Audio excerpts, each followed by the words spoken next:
Hello, everybody. So before we begin, we're going to talk about how good some of these numbers are, be way ahead of schedule, especially as respect to manufacturing and manufacturing jobs. It's taking hold, and we've only been here a few weeks, but it's really, it's going to be something. I don't know if the rest of the world likes it, but people in the U.S. like it, that I can tell you. If I might, could you talk about the student loan situation? Yes, sir. So later this afternoon, we're going to have prepared for your signature an executive order dealing with the Public Service Loan Forgiveness Program. This is a program that's designed to expedite basically the conclusion of payments on student loans for people who have taken out federally backed student loans.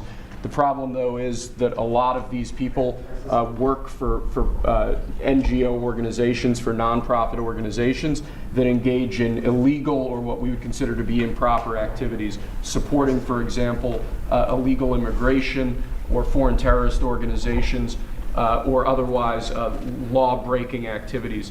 So this executive order will direct your Department of Education and Department of the Treasury to basically bring about modifications to the Public Service Loan Forgiveness Program in order to ensure that people who are engaged in these sorts of activities can't benefit from a program that's really not intended to support those sorts of things. And what are the consequences if they are not good? The consequences would be that they wouldn't get forgiveness of their student loans as they would be eligible for if they were working for the government or a normal nonprofit that's not violating the law. All right. Any questions on that? Anybody have any questions? So we'll talk about the manufacturing turnaround, and it's been very early, but it's pretty significant. The numbers were much better, as you know, than projected by the media, and a little surprising, actually, how strong, how fast, because we have many companies are moving into our country. As you probably know, it's a statistic that everyone talks about, but nobody seems to have done much about. Since the beginning of NAFTA, there's been 90,000 plants and factories closed in this country. Think of that. 90,000 plants and factories have been closed in this country. Many of them have been car manufacturing plants.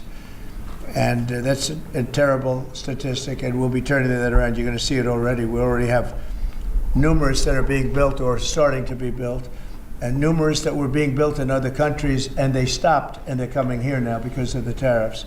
And that's a big deal. That's what you want to hear. During the last year, the Biden administration saw a loss of more than 110,000 manufacturing jobs, or 9,000 manufacturing jobs every single month. It averaged about 9,000 a month, 110,000 manufacturing jobs. During the first full month in office, we've not only stopped that manufacturing collapse, but we've begun to rapidly reverse it and get major gains. We created 10,000 manufacturing jobs in February alone. That hasn't happened in a long time.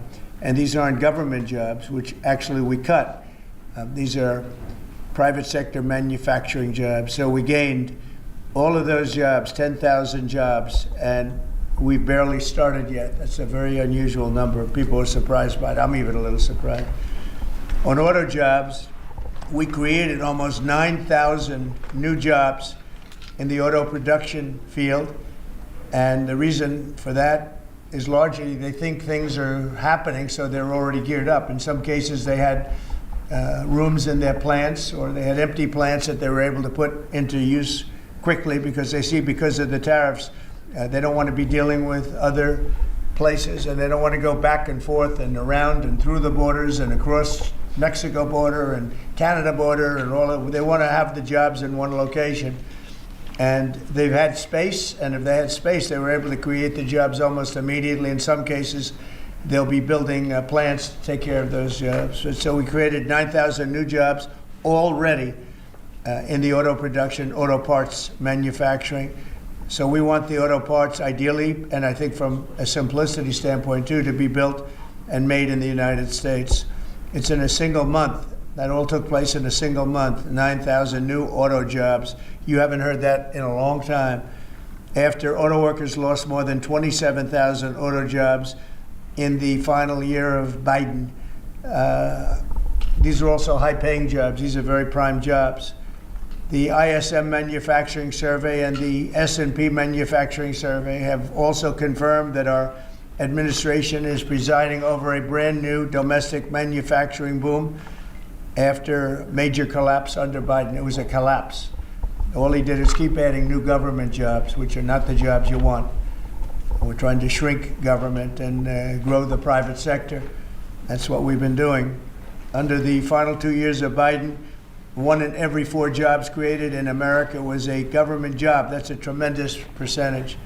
But under the first full month of President Trump, which we haven't even gotten started yet, an incredible 93% of all job gains were in the private sector. So that statistic just came out. Big gains for native-born Americans. For the first time in 15 months, the job gains for native-born Americans, for American people born in America, exceeded job gains for migrant and foreign-born workers. This is the first time that's happened in more than 15 months. Employment for native-born workers went up by 284,000, while foreign-born workers went down by 87,000. Now, you've heard the same stat where foreign workers were taking up all the jobs or almost all the jobs. In some cases, literally all of the jobs. And now it's 284,000 native-born jobs here, people born in our country, 284,000, while foreign-born workers went down by 87,000. First time that's happened in a long time. So these are incredible numbers, and they're very early. I mean, we're here for 5 weeks, but we have been talking about it since the big win in November 5th. So a lot of these people, they listen to us speak and they say, well, I'm going to gear up, and they're gearing up. And so they've been gearing up. They've had a little time. It's not just 5 weeks. It's 5 weeks plus a few months. And they put it into effect pretty quickly. They have confidence that what I'm saying is going to happen. So with that, I'd like to ask a highly respected gentleman, Kevin Hassett. He's been with us for a long time, and he's been right about a lot. We had the greatest economy in history in the first term, and Kevin was a big part of it. So Kevin, could you maybe give it a little description, please? Yeah, thank you very much, Mr. Trump. I think that the 3 things that you emphasized during the campaign is that you wanted to create domestic, high-paying manufacturing jobs, that you wanted to end wasteful government spending, and reduce the unproductive government workers, and in fact unleash them into the private economy where they could be more productive, and to create jobs for Americans. A lot of people said that if you deported illegals, that employment would go down because no Americans would take those jobs. And if you look, 280,000 American-born folks were hired, manufacturing jobs are going up. And this is just out of the expectation of your future policies, really, sir. It's in April when your Reciprocal Trade Act is expected to happen. The tax cuts haven't passed yet. And so people are clearly expecting the golden age. And if you want to forecast the future numbers, everybody, just keep in mind that President Trump has already gotten us $1.7 trillion in commitments of new factories. And those haven't even happened yet. Those aren't even in the numbers. And so I expect this is going to be a glimpse of a golden age to come, sir. Thank you very much. One other thing. In Canada, we find that they're charging us over 200% for dairy products. You know about that. And when I left, we had that well taken care of. But under Biden, they just kept raising it. Very difficult to deal with the Canadian representatives. 250% for dairy products, tariff. So where do you hear that? You don't hear that. They have a tremendously high tariff. Give you the exact numbers in a little while coming out, on lumber.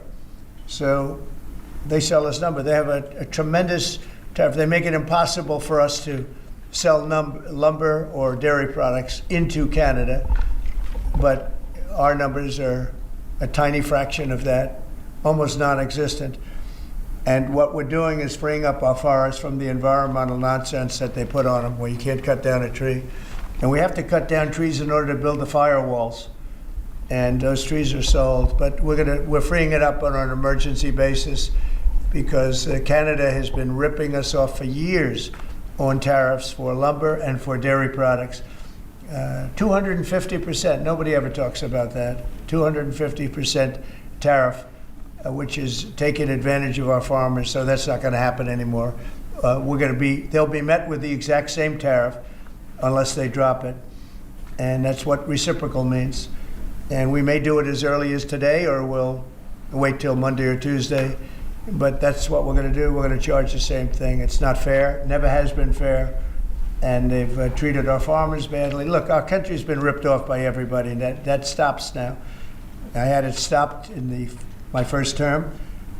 And we're going to really stop it now, because this has been very unfair. Our country, from an economic standpoint, and financial standpoint, and a trade standpoint, has been absolutely ripped off by almost every country in the world. Canada, Mexico, and then you just go right down the line. India charges us massive tariffs, massive. You can't even sell anything into India. It's almost restrictive. It is restrictive. You know, we do very little business inside. They've agreed, by the way, they want to cut their tariffs way down now, because somebody's finally exposing them for what they've done. And same thing with China, same thing with a lot of other countries. And the EU has been a terrible abuser of this country. I mean, the EU was formulated in order to take advantage of the United States, and they have taken it, but they're not taking advantage when I'm in charge. So sometimes you'll hear some negative things. It's always from outside countries. America will be very strong. And, you know, if I'm a foreign country, they're going to do fine. But they can't do like they used to do, because we're going to bring back our business into this country. We need it from a job standpoint. We need it from even just a psychological standpoint. Think of it, 90,000 factories are gone since the beginning of NAFTA. So we're not going to have that, and we're going to see them build it back. Now we've already had 5 major automobile companies. First time you've heard this in a long time, since my first term actually, where we were really rocking and rolling, and then Biden came in and he stopped everything. Like, such a stupid thing to do, not even a believable thing. But we have many auto plants now coming in. We have big chip plants. We have the biggest chip company in the world, most powerful, probably one of the most powerful companies in the world. Wouldn't you say, Kevin? And he's coming in, and they're building one of the largest chip plants in the world. That'll be done in Arizona, mostly in Arizona. And that'll give us a big percentage. That one plant will give us a big percentage of the chip market, something we have very little of. You know, we used to have Intel, and Intel was run by a man named Andy Grove. And Andy Grove was a tough, smart guy. I used to read about him when I was a young man, and he did an incredible job. He really dominated the chip business.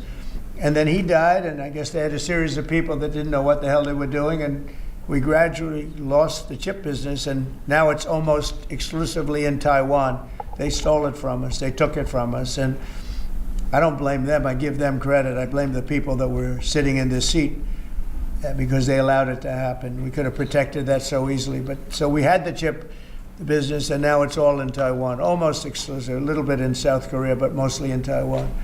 And it's very important. Everything you do, everything you touch is now about chips. The brake of a car, cars have chips all over the place. I was reading an article the other day where they talk about the brakes of a car are loaded up with chips. Who would think that a brake has a chip in it? But it's all about chips. So that was a big thing. And they'll be investing hundreds of billions of dollars in this country, and we'll be taking back a big portion of that industry. We have others coming in too. But a lot of car manufacturers are coming in, and they're coming in fast. And one of the reasons you see these numbers, and again, Kevin said it, and I said it a little bit, but the fact that they know I won the election, so after I was president-elect, they assumed that I was going to do what I said, because I do what I say. And so these numbers really reflect a lot of things that took place since November 5th, right? So, Kevin, thank you very much. Great job. Any questions? Mr. President, how concerned are you that the large-scale federal government layoffs will weaken the labor market? How concerned are you? The large-scale fentanyl what? The federal government layoffs will impact the labor market, will weaken the labor market. Oh. No, I think the labor market's going to be fantastic, but it's going to have high-paying manufacturing jobs as opposed to government jobs. We had too many people in government. You can't just do that. We had many too many. This is for 40 years. You know, this isn't just now. This built up and got worse and worse, and they just hire more and more people. You look at Department of Education, it seems like so many buildings I ride by, it says Department of Education. They're all over the place. And we don't even want it. We want the education to be given by the states. It'll be much better. It'll move us to the top of the list from the bottom of the list, and actually save us money. But it's too important to even talk about them. It'll save us a lot of money, but we don't want that. We want education to be given. So you go to Iowa and Indiana and Idaho and all these places that are so well run. They're going to be producing education that will be the equivalent of, like Denmark is one, Norway, Sweden. Actually, China is one of the better in terms of education, and so we can't blame size anymore. You know, China has 1.4 billion people, but they're very high on their list. The one thing we're doing well on, we're number one on the list, is cost per pupil. We spend more money than any other country in the world by far. So I jokingly say the one thing we do well on is the cost. We spend more money, and yet we're toward the bottom of the list. Yeah. Mr. President, I want to ask you, the joint address, millions of Americans watched your joint address earlier this week, where you warned that there could be a little disturbance that Americans could feel as a function of these taxes, these tariffs. How much disturbance are you willing to accept in the near term as a function of that? And to set expectations, how long should Americans expect things to cost a bit more? Well, so far, Peter, there hasn't been very much, because these numbers are coming out. We're here for just a little over 4 weeks.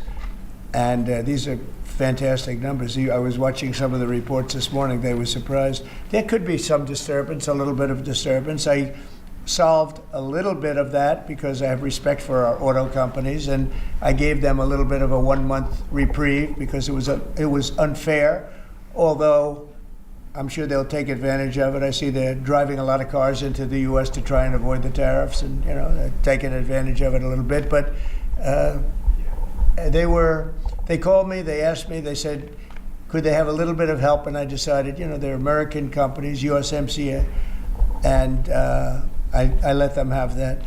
But this really kicks in, the reciprocals, kicks in on, let's see, I guess the 2nd. And I wanted it to be the 1st so badly. It just didn't want to be on April Fool's Day. So I made it the 2nd. That's going to cost a lot of money. That one day is going to cost a lot of money, but that's okay. But I don't see it. I don't see anything. I see good reports. I think we're going to have good numbers from the beginning. Now, globalists won't love this because this brings jobs back to America. So if they're coming back to America, maybe you'll lose some in other parts of the world.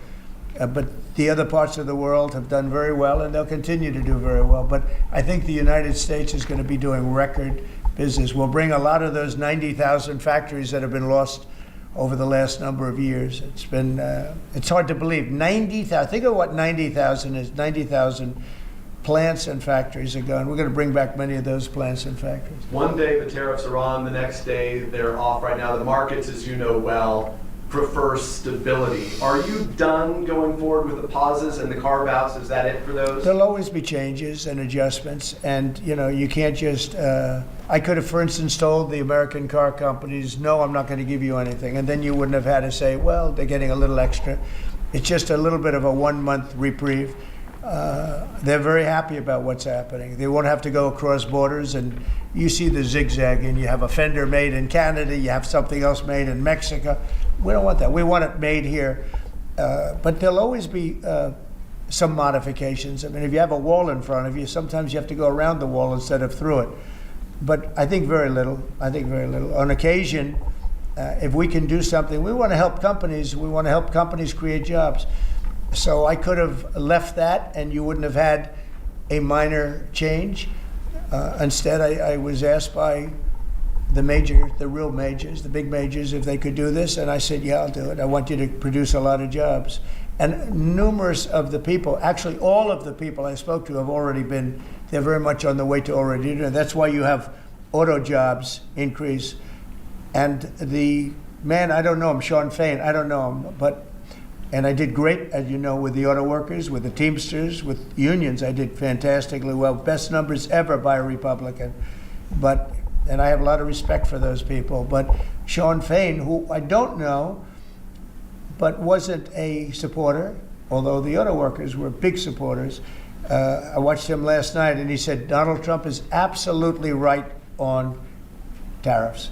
He said what he's doing on tariffs is an incredible thing, and it's about time somebody had the guts to do it, because we're going to save auto manufacturing. And I said to people when I was campaigning, you're going to have so many auto jobs, you're not going to believe what's going to happen. We're going to load up Michigan. I won the state of Michigan, as you know.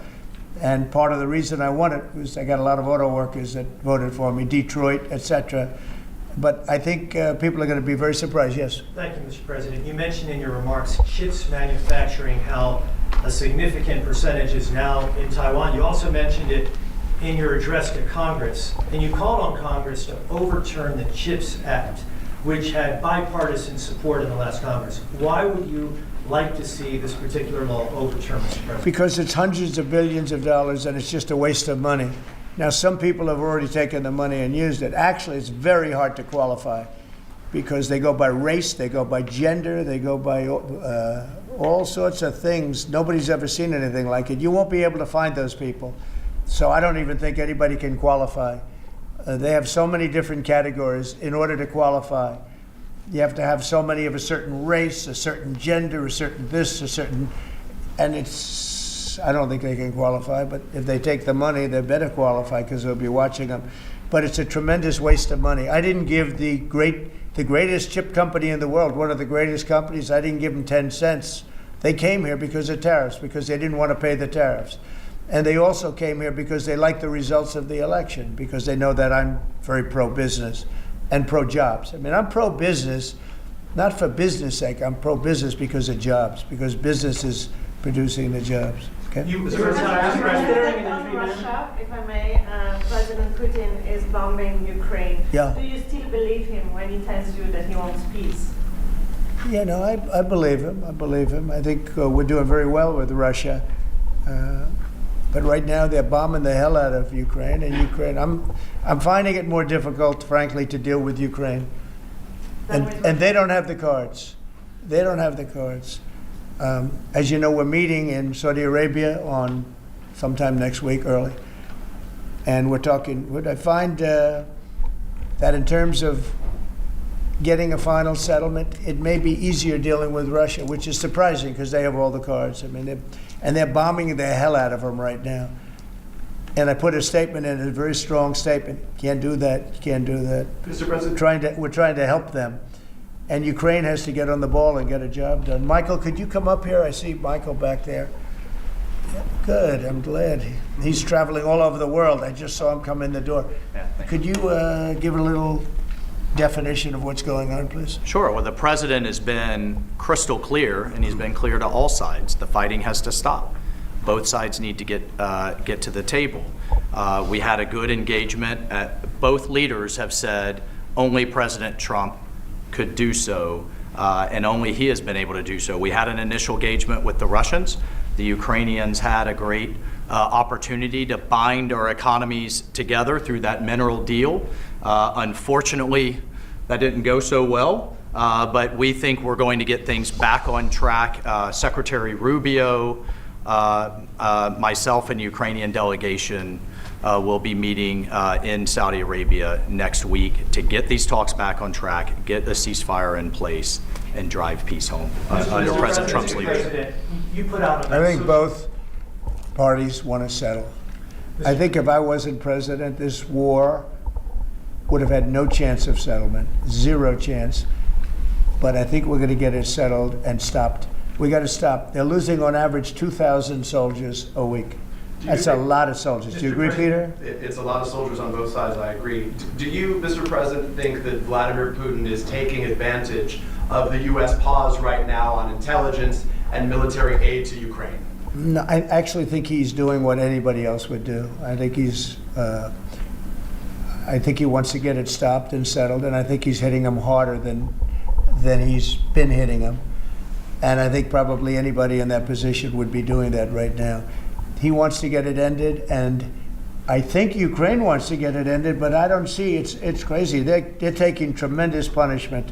I don't quite get it, but I suspect, Michael, he probably wants to get it ended.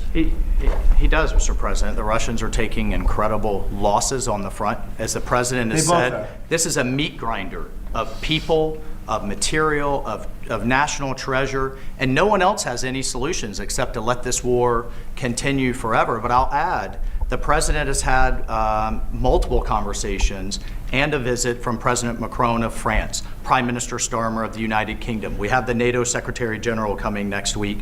We have this meeting with the Ukrainians. We've had it with the Russians. All of this in the president's first month in his leadership.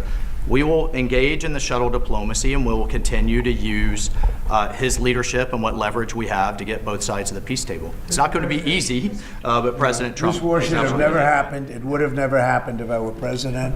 But it did happen. So a lot of other things shouldn't have happened, too. We shouldn't have 21 million people pouring into our country through open borders, many of whom are criminals, very bad criminals, including murderers, thousands of murderers.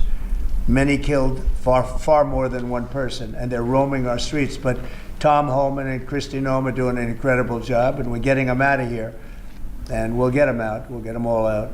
But all these things shouldn't have happened. We shouldn't have inflation. We shouldn't have had this horrible inflation where the prices have gone up. Look at eggs.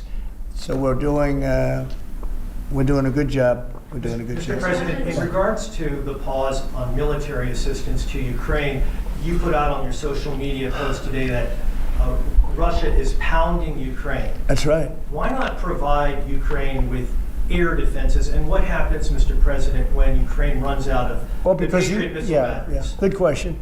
Because I have to know that they want to settle. I don't know that they want to settle. If they don't want to settle, we're out of there. Because we want them to settle. And I'm doing it to stop death. More important than anything else. Secondarily, way down the line is the money.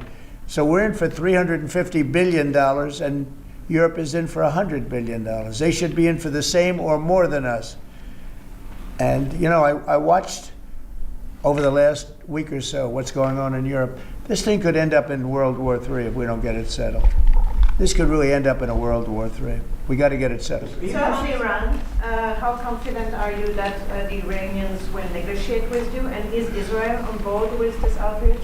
Yeah, I saw the hostages the other day. They came in, people that were not young, some young and some older, much older.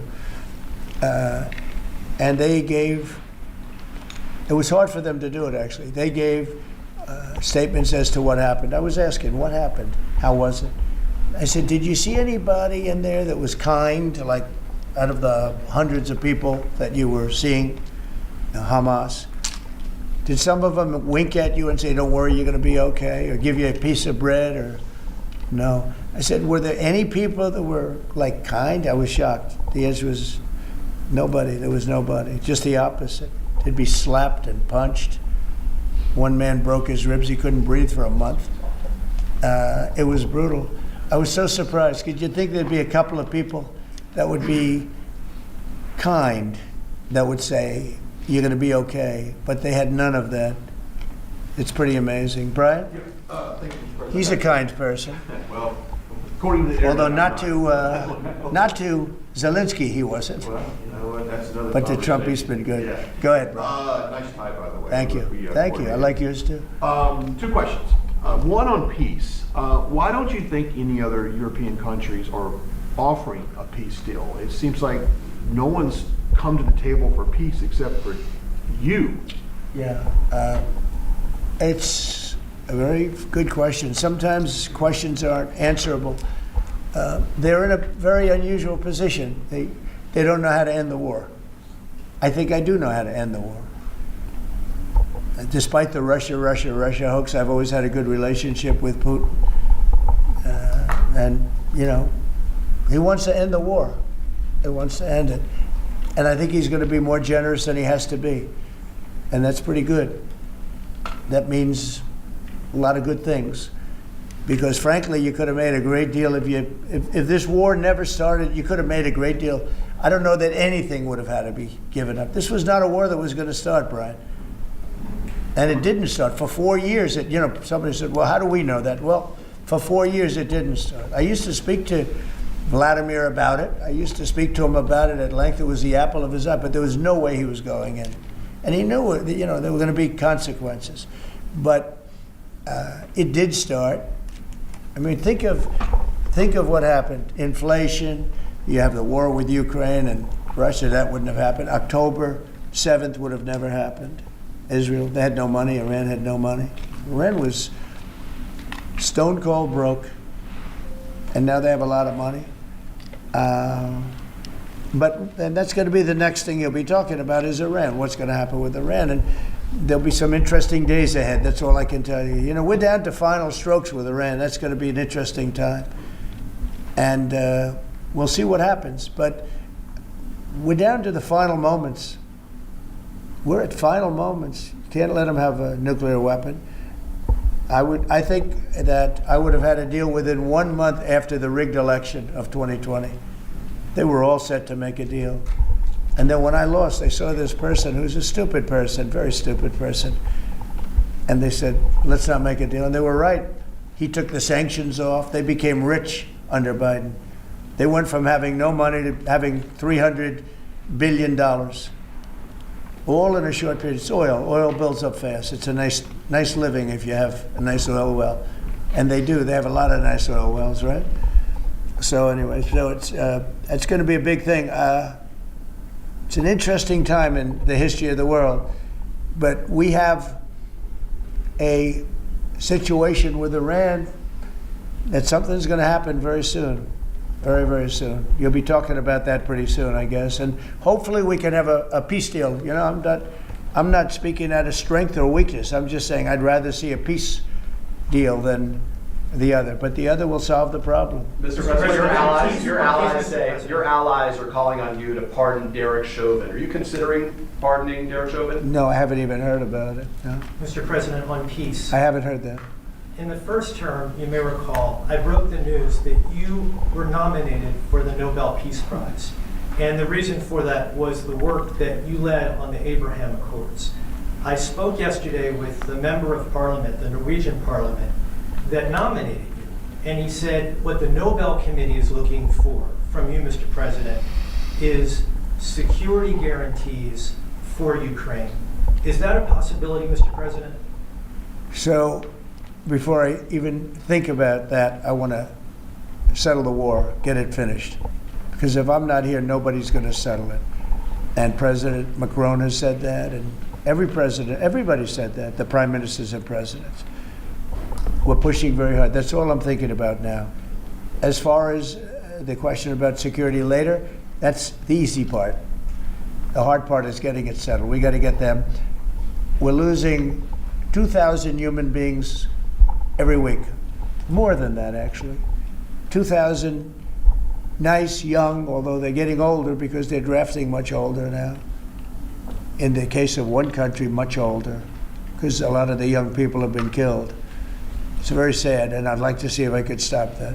And I'd like to also see if we could stop making these massive payments from the United States. I mean, Biden gave away money like it was water, with no anything, got nothing for it. Europe did it in the form of a loan. They get their money back, we don't. So that's how we came up with the rare earth deal.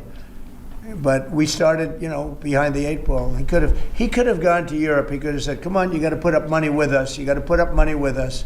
But he never did that. They just kept handing money out because he was grossly incompetent. All right, thank you very much, everybody. Thank you very much. Thank you very much. Thank you.